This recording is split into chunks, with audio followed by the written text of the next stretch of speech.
Hey, it's the year of 2020, and the gun debate is really taking off this year. On today's Charlie Show, we're going to talk about the gun debate of 2020. We're going to talk about what's happening, how it seems that there's a new ground zero now, and it could be the state of Virginia. We're also going to tell you about some things that you can expect in the gun control debate in this coming new year. This and a whole lot more on what some people have called the fastest 30 minutes in crime talk. This is Charlie Crimebuster. Welcome aboard.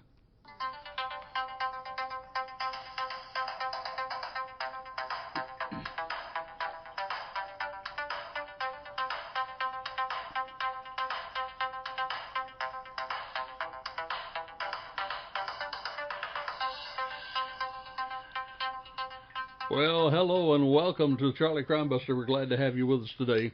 We appreciate all of our listeners, and particularly if you're a new listener, we welcome you. Be sure and subscribe to the podcast.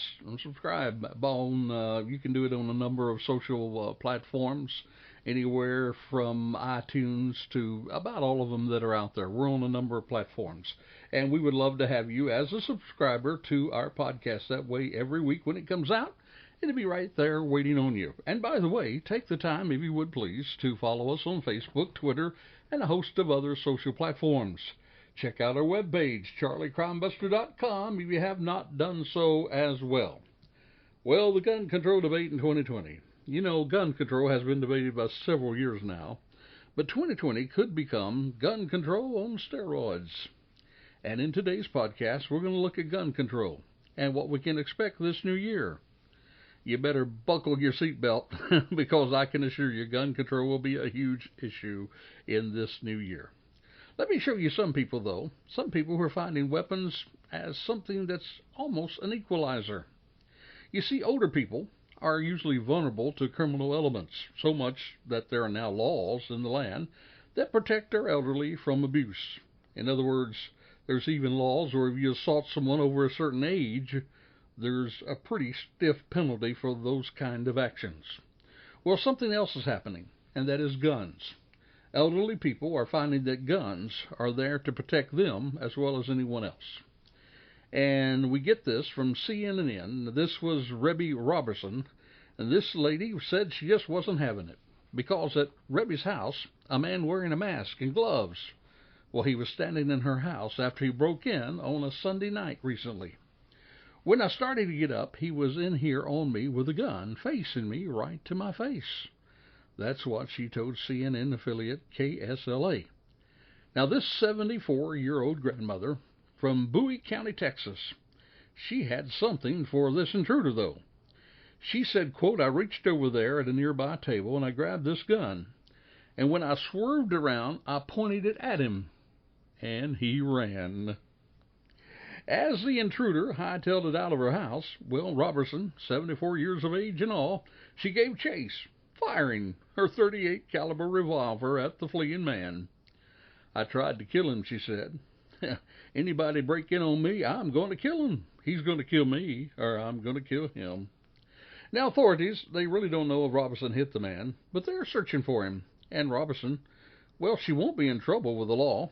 That's according to Chief Deputy Jeff Neal of Bowie County. He went on to say that every citizen, according to the Texas law, has a right to defend themselves and their family. Now, again, the 70-year-old grandmother, she said this, though. She said it was her first time, and she hopes the very last time that she ever has to use her weapons. She went on to say it was the scare, quote, "the scare of my life." Well, they always say, don't they, don't mess with Texas? Well, I guess that goes for messing with Texas grandmothers as well. And then in the news, just recently, there was a 79-year-old Army veteran. He was a gun shop owner out there in Texas near Houston. He opened fire on burglars. He hit one of them, who was found dead on a roadside about 10 miles away. Raymond, 79 years of age, he lived on the same property where he runs both Central Guns and Central Barbershop in Crosby, Texas. He was jarred to awake one morning when it appears that the burglars used a chain and their car to rip the gun shop door off. It was about 4:30 in the morning. Now, as soon as he heard the commotion, he encountered them pretty quickly. That's what Harris County Sheriff Ed Gonzalez told reporters. The Central Gun Shop on 2025 Kennings Road in Crosby, Texas, the suspects, they opened fire on Raymond. They opened fire on him before he took cover behind a tree, and then he returned shots, and he hit one of them. A lot of shots were fired. Gonzalez went on to say that, well, Raymond, he's pretty lucky that he's alive. Now, the suspects fled, and several minutes later, a wounded man, later identified as one of the burglars, he was found sitting outside a car in Baytown, which was about 10 miles away. CPR was performed on the man, but unfortunately he was pronounced dead at the scene. Now, a couple of pistols that were believed to be taken during the burglary, they were recovered near the deceased male. Now, this was the second time that his gun store had been burglarized since November. That was according to Raymond's friend, Bill Newcomb. He went on to say, what else are you going to do? They keep coming back, and they keep breaking in. I bet these folks won't come back again. Here was a senior who used a gun to defend his property and himself as they were firing at him. And then, if you remember the past podcast a couple of weeks ago, we told you about what happened on the last day of the year of 2019. It was a Sunday, and there was a gunman in the church. And he was brought down by a good godly man who was in his 70s. Did you hear that? In his 70s. Now, here's the facts, folks. Older people are finding that weapons can become an equalizer, and it enables seniors to defend themselves and to protect others as they age. Well, that notwithstanding, the debate still continues. And while Texas may have gun-toting seniors, the state of Virginia, well, they're taking the reins to rein in the guns. You see, there was a recent shift in state government. Virginia Democrats, they promised to do something about gun control. And most of the new ones that came into office, they were elected on a gun control platform. But wait a minute. Virginia, it seems, has not taken too kindly to the shift and the move to control weapons. The report is that there are thousands of Virginia residents who are showing up at meetings all across the state to try to block the Democrats from enacting the new gun laws. The backlash to gun control in Virginia, well, it's quite quite large when you look at it in all aspects.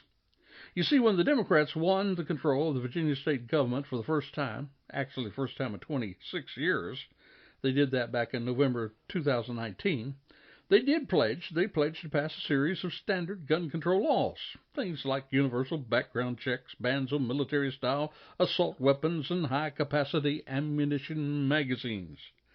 Now, the agenda was no surprise. You see, the state Democrats, they had run for office on that platform, and they were backed by funding from national gun control groups. But that pledge, their pledge, sparked a grassroots pro-gun movement whose size and intensity, well, it surprised even longtime activists. In dozens of towns and counties, pro-gun Virginians flooded their local government meetings.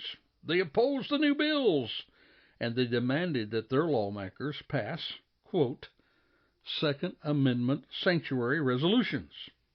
Those are those that would promise that local governments would not enforce state gun laws that they see as unconstitutional. Now, multiple Democratic lawmakers, they are reporting threats, including death threats. And at heated public meetings across the state, in social media, comment threads, some gun rights supporters are openly discussing the possibility of civil war. Many have warned of the need to fight back and have compared the Democratic lawmakers to the British forces during the Revolutionary War. Well, some observers worry that these tensions may come to head on January the 20th, because if Virginia is ground zero, then January the 20th must be D-Day. Because on January the 20th, it's a lobby day against gun control at the Virginia State Capitol, and it's expected to attract thousands of people, all kinds of people. And the state Democratic governor, Ralph Northam, he said that plans to pass new gun violence prevention laws, well, even though with all of this hooray, he said they're still going to move forward, despite the public backlash. Everyone just needs to turn the rhetoric down at the end of the day. This is about keeping people safe. That's what a spokeswoman for the governor said. But these folks, they're going to be there on January the 20th. And there's at least 125 counties, cities, and towns across Virginia that have already passed some version of the Second Amendment sanctuary resolution. That's just since November. That's according to the Virginia Citizens Defense League. And just this week, the City Council of Virginia Beach, that was the site of a major mass shooting last May, well, it became the latest local government to pass a resolution pledging to support citizens' gun rights.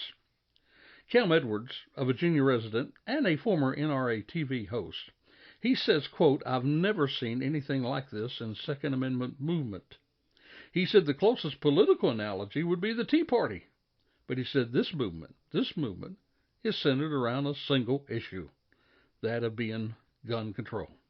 And there's one sheriff in Culpeper County. Well, he said that if Democrats pass restrictive new gun laws, that he was willing to get this, swear in thousands of local residents as sheriff's deputies in order to protect their gun rights. Local lawmakers in Tazewell County passed a resolution about the county's right to train and form a citizen militia.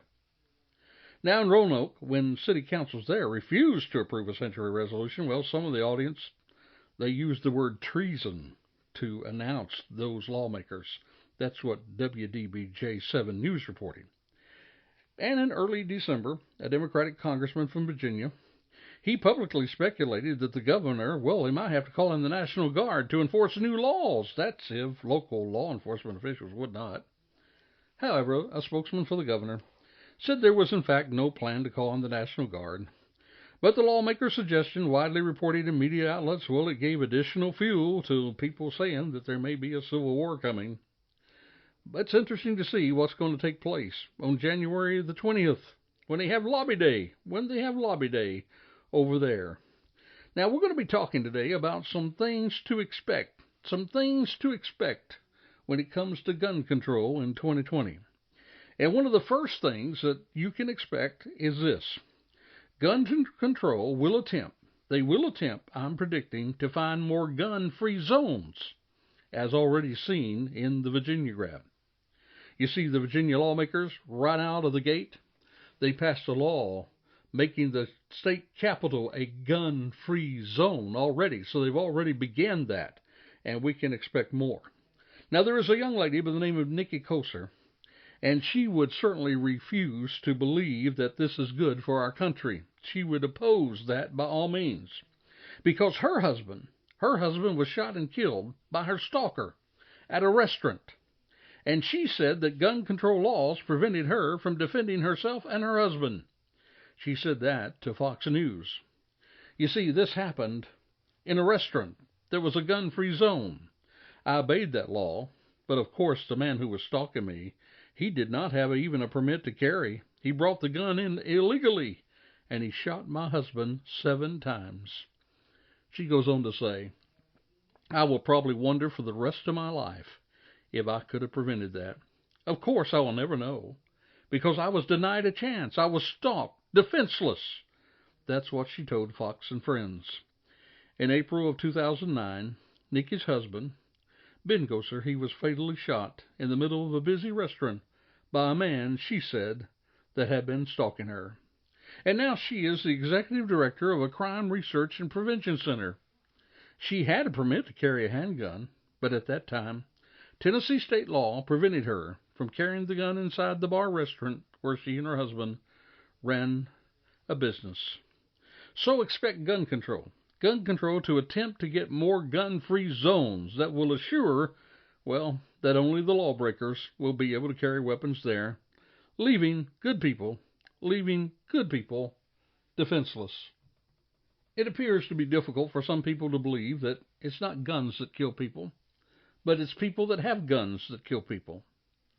Maybe this story will remind us of what we're really up against. There was a Florida man. He intentionally ran over a 75-year-old Vietnam veteran because, get this, he just wanted to see what it's like to kill. That's what authorities said this past Friday. Justin Pinnell, 21 years of age, of the Tampa suburb of Hudson, He called 911 Thursday afternoon to say that he had just hit a man with his PT Cruiser.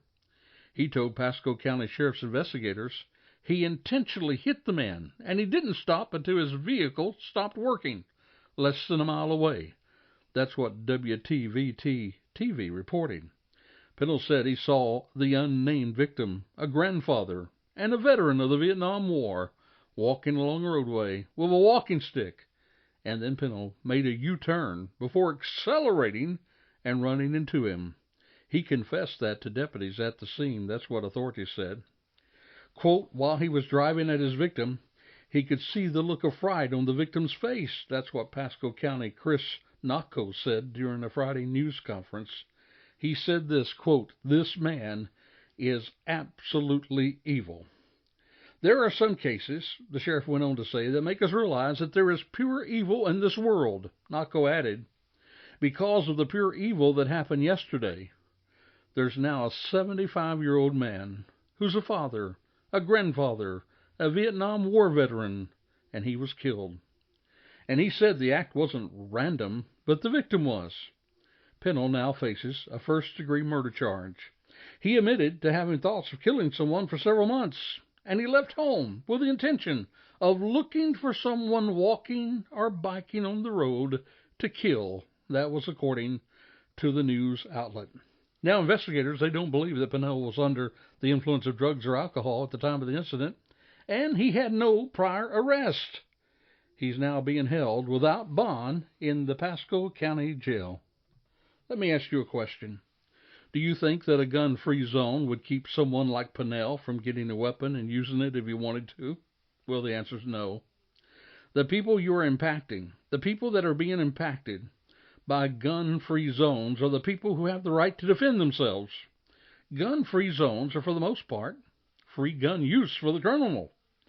More on what to expect and the gun control debate in 2020 in a moment. But first, it's time for our cyber crime tip. Those crazy pop-up ads, we saw them again and again and again, and now we're seeing them on their mobile phones. This comes from CBS Local. You see, pop-up ads were a plague to Internet users for years. That was before the invention of pop-up blocking technology. Now it seems as the old menace has come back with a new twist, as iPhone and Android users are reportedly being bombarded by phony messages telling them they've won a prize. The new wave of congratulation pop-up ads, what promises prizes like a free Amazon gift card, iPhone, or cash, in exchange for clicking on the message or submitting personal information. Now, according to security experts, these ads aren't just a fraud. They're actually infecting your computers or your mobile devices with malware. Researchers from the cybersecurity firm Syntec say the scammers look for users to take the bait, so the victims will then enter personal information that is then transmitted back to the criminals, the bad guys. Scammers often craft fake testimonies and endorsements, supposedly by other users, that look like these were posted on the same platforms. Now, another reported side effect from the U1 pop-ups has seen Facebook users unintentionally giving scammers access to their friends list. And once a victim's Facebook is infected, scammers then can allegedly send your friends more fake messages through your account. Remember, too good to be true? Well, it usually isn't true. And never, never, never open anything you cannot first authenticate. Now back to our feature story. We said, number one, we can expect that there's going to be a push for more gun-free zones. Number two, in this debate on gun control in 2020, you can expect the guns take lives versus guns save lives arguments. You see, the Obama did a defense study during President Obama's term in office. And in 2013, he ordered the Department of Health and Human Services and Centers for Disease Control and Prevention to conduct or sponsor research into the causes of gun violence and the ways to prevent it. Now, in response, the Centers for Disease Control and Prevention, they asked the Institute of Medicine and National Research Council to convene a committee of experts, and they were to develop a potential research agenda focusing on public health aspects of firearm-related violence. Now the committee studied the issue of defensive gun use, and here's what they reported. Again, a Republican president, Obama. This is what his report brought back. Defensive use of guns by crime victims is a common concurrence, although the exact number remains disputed.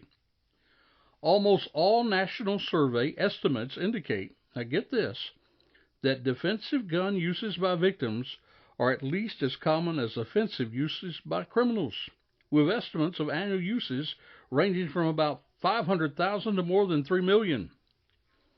Now, some scholars do point to a radically lower estimate of only 108,000 annual defensive uses based on the National Crime Survey, but this estimate of 108,000 is difficult to interpret because respondents were not asked specifically about defensive gun use.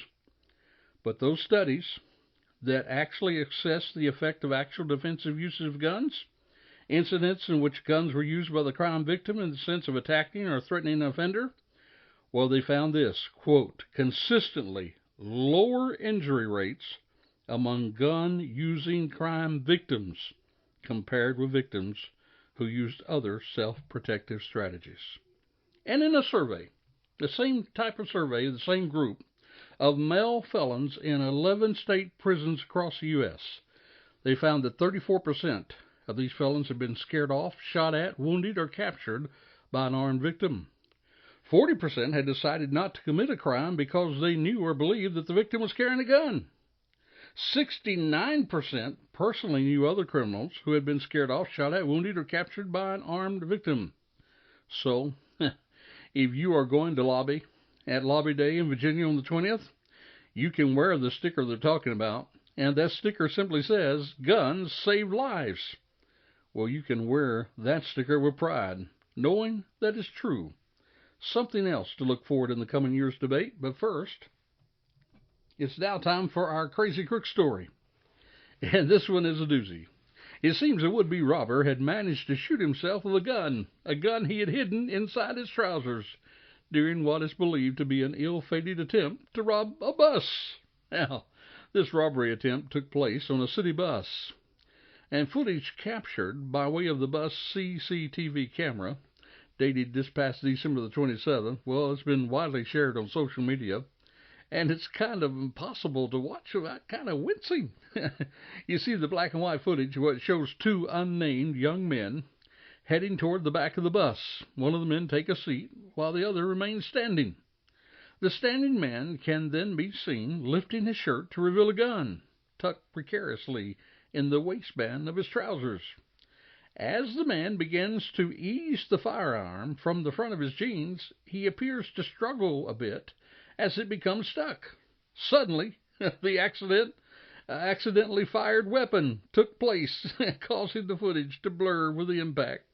And the man, well, he can then be seen sitting down, no doubt with considerable discomfort, while startled passengers looked around at the pair in complete bafflement. Well, the two men reportedly got off at the next stop, with the thwarted gunman said to appear either injured, disoriented, following the unexpected explosion in his trousers. At the time of this writing, it's unclear whether or not the local authorities have managed to formally identify the two suspects caught on the CCTV. It is also unknown whether or not the man had injured himself using the gun. However, I can certainly imagine it was not a particularly pleasant experience. According to local media reports, the man in question had been preparing to rob his fellow passengers with a weapon, but was foiled when his plan backfired big time. And that is our Crazy Crook story of the week. By the way, that video, you would enjoy it. It can be viewed by following our Facebook crime news feed. That's Charlie Crimebuster on Facebook. We do host crime news there that you can see weekly. That's charliecrimebuster.com. Well, third issue to expect in gun control in 2020 is once again the big gun or so-called assault rifle ban. I say so-called because most cannot tell the difference in what a real assault rifle is. In the presidential campaign trail to Iowa, the op-ed page of the New York Times, well, former Vice President Joe Biden, He has now made the case for going back to a nationwide ban on assault weapons, making it even stronger. Now, some people react with quizzical expressions. What do you mean back? What do you mean stronger? Yep, you see, 25 years ago, when Biden was chairman of the Senate Judiciary Committee, Congress passed the Public Safety and Recreational Firearms Use Protection Act, commonly called the Assault Weapons Ban. You see, it prohibited the manufacture or sale for civilian use of certain semi-automatic weapons. It also banned magazines that could accommodate 10 rounds or more. Well, Mr. Biden will probably not get this woman's vote, however. It was a Florida woman who was 8 months pregnant, and she came out wielding a AR-15 rifle. And reportedly, she saved her husband and preteen daughter just this last year from a pair of violent intruders who broke into the family's home, with the gun-toting lady fatally striking one of the men, who was later found dead in a nearby ditch. Now, Jeremy King, he was at his home there 25 miles southeast of Tampa at 9 p.m. on a Wednesday night when 2 armed men wearing masks, hoods, broke inside. As soon as they got the back door open, they had a pistol on me and was grabbing my 11-year-old daughter. That's what King told Bay News 9. I'm telling them I have nothing for you, and they're like, give me everything you got. It became real violent, real fast. That's what King said. Well, King said one of the burglars pistol whipped him. Another kicked him in the head, creating a commotion that attracted the attention of his wife, who then walked into the room to see what the noise was, and soon found herself dodging a bullet. Well, the woman, who was not identified, she reportedly retreated. She grabbed an AR-15 that was legally inside their house. She returned to the room, and she started shooting the intruders, and she hit one of them. When he came toward the back door in her line of sight, she clipped him. That's what King said of his wife. He made it from my back door roughly 200 feet out of the front ditch before the AR did its thing. That man was later found dead in the ditch, according to the news outlet. The other burglar, he had fled when his friend was shot. Them guys came in with 2 normal pistols, and my AR stopped it. My wife evened the playing field and kept them from killing me. That's what King said. He did suffer a fractured eye socket, a fractured sinus cavity, a concussion, and he needed 20 stitches and 3 staples in his head. Now, neither of the intruders were publicly identified by authorities, and anybody with incident or information on the incident were asked to contact the Hillsborough County Sheriff. Well, while you might not get this woman's vote, there are others who are lining up with Biden regarding the AR-15. Some retailers have even stopped selling the rifle. Emotions have taken over after we hear of a mass shooting. However, facts give us a different take on the AR-15. You see, most mass shootings are not with an AR-15, and according to FBI statistics, in any given year, for every person murdered with a rifle, there are 15 murdered with handguns, 1.7 with hands or fists, and 1.2 with blunt instruments. In fact, homicides with any sort of rifle, represent a mere 3.2% of all homicides on the average over the past decade. Now, given that FBI statistics pertain to all rifles, the homicide frequency of assault-style rifles like the AR-15, well, it's lesser still, and as such, firearms compose only a mere fraction of all rifles used in a crime. You see, this idea of banning the AR-15 or assault rifles, it just becomes a way for gun control to get a foothold, to then generate additional legislation for the days ahead. So you can expect it. They're going to come back with the assault ban, or try to. Now, the fourth area to consider in 2020 will indeed be the coming national election. Gun control will very much be a part of the consideration as to whom you might vote. From dog catcher to president, most all will have an opinion about gun control. And if you're like me, who believe that the Second Amendment gives me the absolute right to arm myself to protect my family, property, and self, then you need to educate yourself on where the people that represent you stand on those issues. I can assure you that it will be a hot topic in the coming months, and we will all be watching Virginia as ground zero, and the D-Day approaching on January the 20th, which I predict thousands will be there at the General Assembly in Richmond for Lobby Day. Well, we'll keep an eye on it, and we'll do our best to keep you updated. There you have it, what you can expect in 2020 with the debate on gun control. Till this time next time, let me encourage you to be alert, be aware, be safe. For the life you save, it may well be your very own.